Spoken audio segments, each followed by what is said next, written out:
कक्षा 12 मैथमेटिक्स। छात्रों, हमारा मैथमेटिक्स में अध्याय 3 मैट्रिसेस चल रहा था। आशा है कि आपने इसकी पहली वीडियो ध्यानपूर्वक देखी होगी और उसे समझा होगा। अब हम थोड़ा सा इसे आगे बढ़ाते हैं और ये हमारी इसकी दूसरी वीडियो, आव्यूह की कोटि, ऑर्डर ऑफ ए मैट्रिक्स। जबकि मैंने थोड़ा सा इसके बारे में आपको पहले भी बताया था, मैं दोबारा थोड़ा सा इसे और बताता हूँ। ये हमने एग्जाम्पल दिए थे मैट्रिसेस। अगर हमसे कहा जाए कि इन मैट्रिसेस का क्या ऑर्डर है, तो मैंने देखो बताया, इस वाले अगर हम बीच वाले बी मैट्रिक्स की बात करें, देखो ये हमारे पास पहली रो है और इसमें इस रो में 3 एंट्री है, अर्थात हमारे पास ये इनमें अगर हम इस लाइन को चलते हैं, अगर हम इस लाइन को चले देखें, इस लाइन का यानी फर्स्ट रो का ये पहला एलिमेंट है कॉलम के हिसाब से। यानी पहली रो, पहला कॉलम। इस एलिमेंट के बारे में यदि कहा जाए, यदि इस अवयव के बारे में कहा जाए, ये कहाँ स्थित है, इसकी पोजीशन क्या है? इसकी पोजीशन है पहली रो, दूसरा कॉलम। ये पहली रो है हमारे पास और ये दूसरे कॉलम। 3 जो अवयव है इसकी पोजीशन क्या है? वो है पहली रो, दूसरा कॉलम। हमेशा पहले रो को पहले बोलेंगे और कॉलम को बाद में बोलेंगे। इसी प्रकार यदि इसकी बात करें तो बता सकते हो तुम, पहली रो, तीसरा कॉलम। तो हम यहां देखते हैं इसमें रो फिक्स है, सब में 1 है, और हमारे पास क्या वेरी कर रहा है? कॉलम। अर्थात पहली रो, पहला कॉलम, पहली रो, दूसरा कॉलम, पहली रो, तीसरा कॉलम, इस एलिमेंट। तो यहां हमारे पास कॉलम वेरी करता है, एक बदलता है, वेरी का मतलब बदलता है 1 से लेकर 3 तक, क्योंकि यहां हमारे पास कॉलम 3 है। अगर हमारे पास यहाँ 5 कॉलम होते तो हमारे पास नंबर क्या लिखते? 1 2 3 4 5। इसमें 5 कॉलम। अगर हम अब इसकी बात करें, अब इसमें बदल गया दूसरी रो और कॉलम 1 2 3। इसी प्रकार यहां बदल गया तीसरी रो, लेकिन कॉलम 1 2 3। अगर हम इसे ऐसे पढ़ें तो ये जो एलिमेंट है इसमें 1 फिक्स है क्योंकि पहला कॉलम है। ये अगर मैं इसकी पोजीशन बात याद करूं, ये क्या दूसरी रो, पहला कॉलम, ये तीसरी रो, पहला कॉलम। अर्थात इसका जो पहला प्रीफिक्स है वो चेंज होता है। पहला नंबर, पहला जो एलिमेंट है रो और कॉलम के हिसाब से, इसमें कॉलम फिक्स है और रो बदल। तो एक तरीके से मैंने थोड़ा सा आगे का बताया पहले। तो अब हम ऑर्डर की बात करते हैं। तो इसमें कितने रो हैं? 3 रो हैं और इसमें 3 कॉलम है। तो इसका क्रम है 3 इंटू 3, 3 रोज इंटू 3 कॉलम्स। तो यदि किसी में 10 रो हैं और 5 कॉलम है, उसका क्रम क्या होगा? 10 गुना 5। अगर किसी में m पंक्ति हो, m कोई नंबर है और n स्तंभ है, तो उसकी कोटि क्या होगी? m गुना n। अब आते हैं हम आव्यूह की कोटि। m पंक्तियां हैं और n स्तंभों वाले किसी आव्यूह को m गुना n कोटि ऑर्डर का आव्यूह अथवा केवल m गुना n आव्यूह कहते हैं। तो हमारे पास सबसे पहले हम रो लिखेंगे उसके बाद कॉलम का नंबर लिखेंगे और उसके बीच से मल्टीप्लाइड कर, तो ये हमारे पास उसका क्रम बन जाता है। अभी उदाहरण रूप से जो मैंने बताया है, उपयुक्त अवयव के संदर्भों में मैट्रिक्स ए का क्रम 3 गुना 2 था, देख लें। इसका क्रम 3 रो 2 कॉलम, इसका 3 गुना 3 और इसका 2 गुना 3, अर्थात इसमें कितनी रो हैं? 3। इसमें कॉलम कितने हैं? 2। तो इसका क्रम हुआ 3 गुना 2 ऑर्डर। और इसका, इसमें 3 कॉलम है और 3 ही रो हैं, तो 3 रो पहले और फिर 3, तो ये 3 इंटू 3 का, इसका क्रम क्या हुआ? 3 इंटू 3 हुआ। इसका क्रम 2 इंटू 3 हुआ। तो m पंक्तियों तथा n स्तंभों वाले किसी अवयव को m गुणा n कोटि ऑर्डर का अवयव अथवा केवल m गुणा n अवयव कहते हैं। तो उपरोक्त उदाहरण में बता चुका। अब हम अगर हम पूछते हैं कि इसमें कितने अवयव हैं, देखो यदि a का क्रम 3 गुणा 2 है तो उसमें 3 गुणा 2 6 अवयव देख लें। अब अगर आप देख लें ध्यान से, इसमें कितना 3 गुणा 2 6 एलिमेंट है, देख लो गिन लो 6 एलिमेंट है। इसमें 3 गुणा 3 9 अवयव है और इसमें 2 गुणा 3 6 अवयव, 1 2 3 4 5 6। तो यदि हम आपस में मल्टीप्लाई कर दें तो उससे हम अवयव की संख्या भी बता सकते हैं। देखो अब है जनरल नोटेशन। इसी अवयव का जनरल नोटेशन क्या होता है? अब इस टेबल को ध्यान से, इस अवयव को ध्यान से देखो, ये m गुणा n का लिखा है, अर्थात इसमें m कितनी है? m रो है, नंबर होगा, और n कॉलम है, अर्थात ये पहला कॉलम, ये दूसरा कॉलम, ये तीसरा कॉलम और ये nवा कॉलम। तो 1, इसे 2 लिख लें, 1 2 3 4। ये हमारे पास पहली पंक्ति, ये हमारे पास दूसरी पंक्ति और ये हमारे पास mवी पंक्ति, कोई भी नंबर है।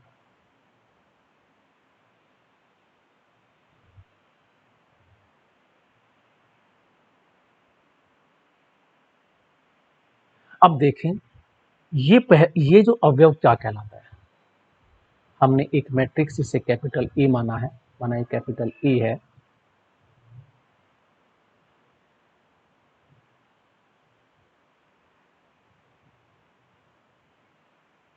ये जो पहली है हमारे पास, ये पहली रो, देखो ये रो हमेशा जो पहला नंबर होगा इनका 1 है वो फिक्स होगा और बाद वाला चेंज होगा कॉलम के अनुसार। ये पहली रो पहला कॉलम, ये पहली रो दूसरा कॉलम, ये पहली रो तीसरा कॉलम और लास्ट का अगर हम देखें तो पहली रो nवा कॉलम, क्योंकि nवा कॉलम। इसी प्रकार अब दूसरी रो पहला कॉलम, दूसरी रो दूसरा कॉलम, दूसरी रो तीसरा कॉलम और लास्ट वाले की बात करें दूसरा कॉलम और n। यदि हम ऐसे करते चले जाइए, हमारे पास कौन सी रो है? mv है, तो m1 अर्थात mv रो पहला कॉलम, mv रो दूसरा कॉलम, mv रो तीसरा कॉलम और लास्ट में m इंटू n अर्थात mv रो और nवा कॉलम। तो ये m गुना n क्रम का है। तो हम यहां देखते हैं जो हमारे पास रो है 1 2 3, तो देखो ये वाली जो लाइन है, ये वाली लाइन, इसे ध्यान से देखें, ये हमारे पास IV रो है, स्मॉल आई। तो ये I1 I2, तो ये ith रो है और ये J कॉलम है, Jth कॉलम। J कोई नंबर होगा बीच का, 1 से n के, 1 और n के बीच का है, और I जो है 1 और m के बीच का कोई नंबर है I। तो देखो ये जो एलिमेंट है इसकी पोजीशन क्या है? ये IV रो का है और JV कॉलम का है। यो AIJ ये हमारे पास जनरल एलिमेंट है। यहाँ J जो है वेरी करता है, J जो बदलेगा 1 से लेकर n के बीच में है और जो I है वो 1 से लेकर m के बीच में है। तो यहाँ इसे लिखेंगे a equal to A I J m into N क्रम का है। तो यहाँ जो i है वो 1 से लेके m के बीच का होगा, n जो होगा वो 1 से लेकर n के बीच का हो सकता है कहीं भी। तो देखो i equal to 1 and greater than and less than and equal to m, अर्थात जो हमारे पास i नंबर होगा 1 और m के मध्य होगा या इनके सिरों का होगा, अर्थात या तो i1 हो सकता है, देखो i1 i2 या i का मान है, ये i का मतलब i से मतलब है रो का नंबर और j से मतलब है कॉलम का नंबर। अब मैक्सिमम नंबर क्या हो सकता है कॉलम का, n, मैक्सिमम नंबर ऑफ रो हो सकती है m, तो i वेरी 1 टू m, क्योंकि हमेशा रो पूर्णांक होते हैं, धन पूर्णांक संख्या होगी, क्योंकि रो हम आधा तिहाई तो कर नहीं सकते, तो हमेशा 1 2 3 के बीच में ही हो सकता है रो और कॉलम। तो यहाँ लिखा है i और j एक नेचुरल अर्थात धन पूर्णांक संख्याएं होंगी। तो ये कहलाता है इसका जनरल नोटेशन ऑफ मैट्रिक्स। तो किसी भी मैट्रिक्स को हम लिख सकते हैं, माना a मान लिया तो a बराबर ए आई जे लिख दिया m इंटू एन। मैं ऐसे भी मान सकता हूँ, माना कोई एक बी मैट्रिक्स मुझे मानना है तो b इजकल टू, थोड़ा लिखने में मुझे समय लगेगा, ये पहले बड़ा ब्रैकेट बनाया, अब यहाँ b लिखा तो मैं लिख दूंगा b, अब मैं यहाँ इसने आई जे लिखा है, मैं इसे एल एम लिख, इसे कुछ भी लिख सकता हूँ, मैंने लिख दिया आई जे के,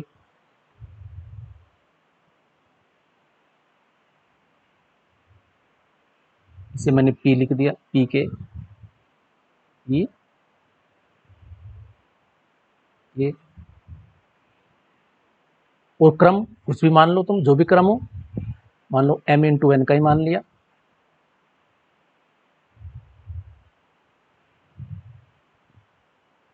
तो यहां जो है ये जो p नंबर है वो 1 और m के बीच में है, यानी यहां जो तुम्हारे पास ये तो बन गया 1 और m, तो ये रहेगा क्योंकि मैक्सिमम वैल्यू रोथ की वो m हो सकती है।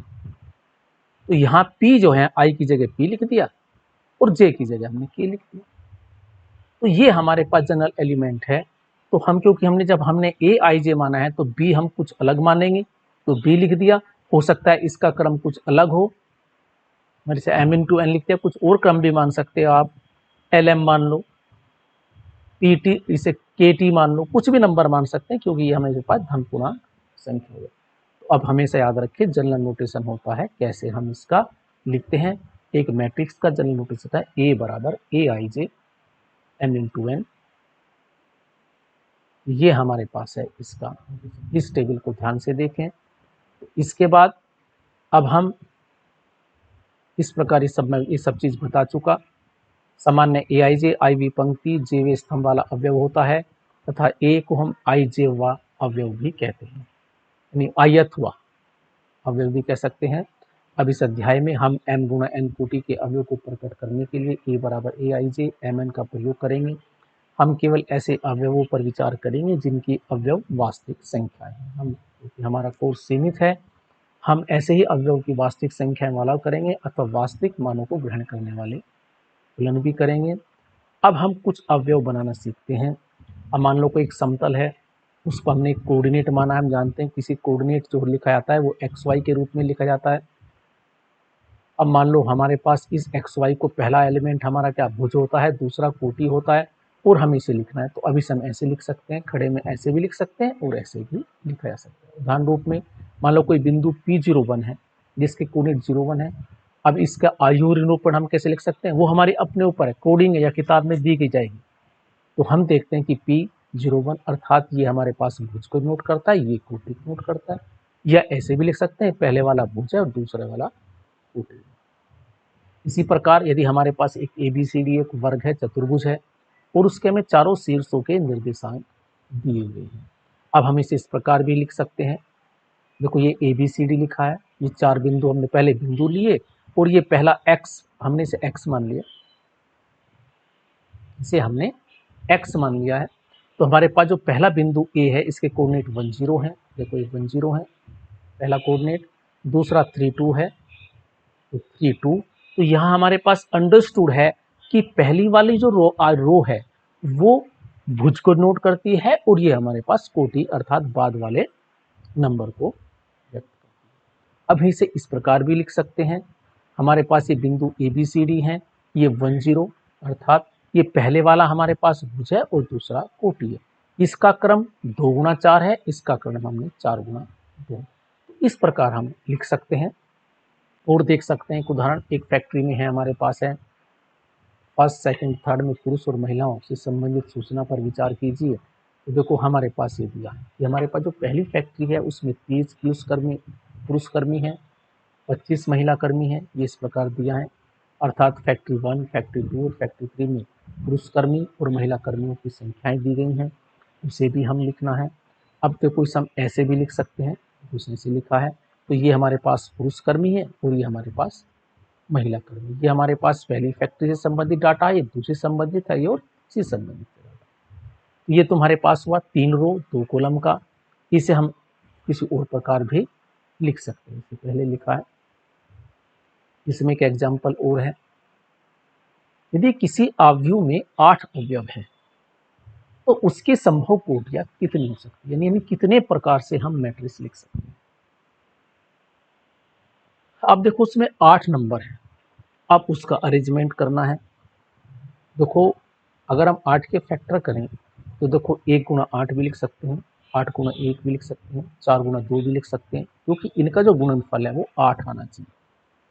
अर्थात रो और कॉलम का गुणनफल 8 के बराबर होना चाहिए। ऐसे हमारे पास प्रोडक्ट हम बना सकते हैं, जितने बन सकते हैं 1 गुना 8, अर्थात एक रो, केवल एक रो में 8 अवयव लिखते हैं। हम 8 रो बनाए के और कॉलम एक ही बने। देखो ऐसे समझने की कोशिश करें, पहले यहाँ लिख दिया, दूसरे यहाँ लिख दिया, तीसरा, चौथा, पांचवा, छठा, सातवां, आठवां। तो देखो पहला एलिमेंट, दूसरा, तो ये तुम्हारे पास कितने क्रम का हुआ, क्योंकि इसमें देखो पंक्ति तो हुई एक, पंक्ति तो ऐसे हुई 1 2 3, लेकिन कॉलम एक ही है। पंक्ति हुई 8, तो ये 8 गुना 1 का ऐसे लिखा जा सकता है, 8 गुना 1, अर्थात 8 पंक्ति 1 कॉलम। ऐसी 4 गुना 2, 4 रो बनाने 2 कॉलम बनाए, या 2 गुना 4, तो इतने ही कोटियां संभव है, क्योंकि हमें है अवयव 8 हैं। अब 8 को हम कैसे लिख सकते हैं प्रोडक्ट के रूप में, 1 गुना 8 लिख सकते हैं, 4 गुना 2 लिख सकते हैं, तो ये उससे ज़्यादा हम नहीं लिख सकते। 2 भी गुणनखंड बनाने हैं, कितने गुणनखंड बनेंगे, ये हमारे पास एक क्वेश्चन हुआ। एक एग्जाम्पल और लें, एक 3 गुणा 2 आव्यूह की रचना कीजिए। बहुत अच्छा प्रश्न है। इसमें AIJ हमें दिया है, एक आव्यूह बनाना है और ये हमारे पास जनरल एलिमेंट है, और देखो 3 गुना 2 का है, तो I का मतलब है I कहां तक वेरी करेगा, 1 से लेकर 3 तक। ये नोटेशन है I का, ये I किससे संबंधित है, और ये हमारे पास J से संबंधित है। तो AIJ का मतलब है यहां I वेरी है 1 से लेकर 3, जो I होगा वो 1 से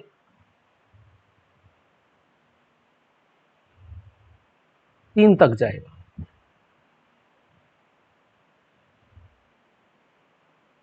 और जो J है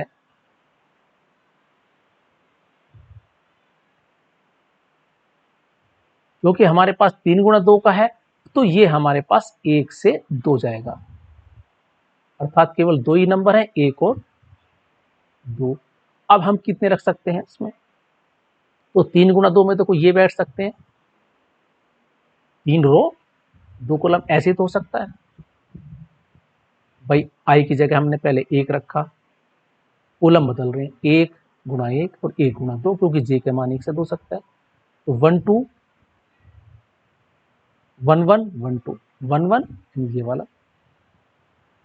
फिर दूसरी I की जगह हमने क्या रखा होगा, IJ 1 से लेकर 3 हो सकते हैं, इसकी वैल्यू कितनी हुई 1 2 3, फिर हमने 2 रख दिया, तो 2 1 2 2 ऐसे। ये अब देखो ये है हमारे पास 3 गुना 2 का, 3 रो 2 कॉलम। देखो ऐसे लिख लेते हैं A11 A12, ये हमारे पास पोजीशन बता रहे हैं, तो हमने A की जगह पहले 1 1 पुट करा, जब हम यहाँ 1 करेंगे, यहाँ 1 करेंगे तो 1 माइनस 3 माइनस 2 मापांक है तो प्लस का देगा, तो 2 बटे 2 1।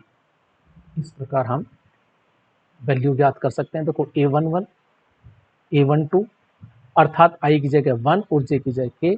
तो इस प्रकार हम सारे एलिमेंट लिख सकते हैं और ये सब वैल्यू हमने फिर यहाँ उस पोजीशन पर। तो ये था हमारा आव्यूह कैसे होते हैं, किस प्रकार आव्यूह बनाए जाते हैं और उससे संबंधित कुछ 1-2 उदाहरण। छात्रों, ये थी हमारी वीडियो नंबर 2। इसमें हमने पढ़ाया आपको आव्यूह का क्रम क्या होता है, आव्यूह का नोटेशन क्या होता है, आव्यूह का जनरल एलिमेंट क्या है, किस प्रकार देखते हैं, किस प्रकार प्रश्न हल करने हैं, कितने प्रकार से हम विन्यास लिख सकते हैं। तो ये हमने पढ़ा। तो छात्रों, इस दूसरी वीडियो को ध्यानपूर्वक देखें। Thank you. Have a nice day.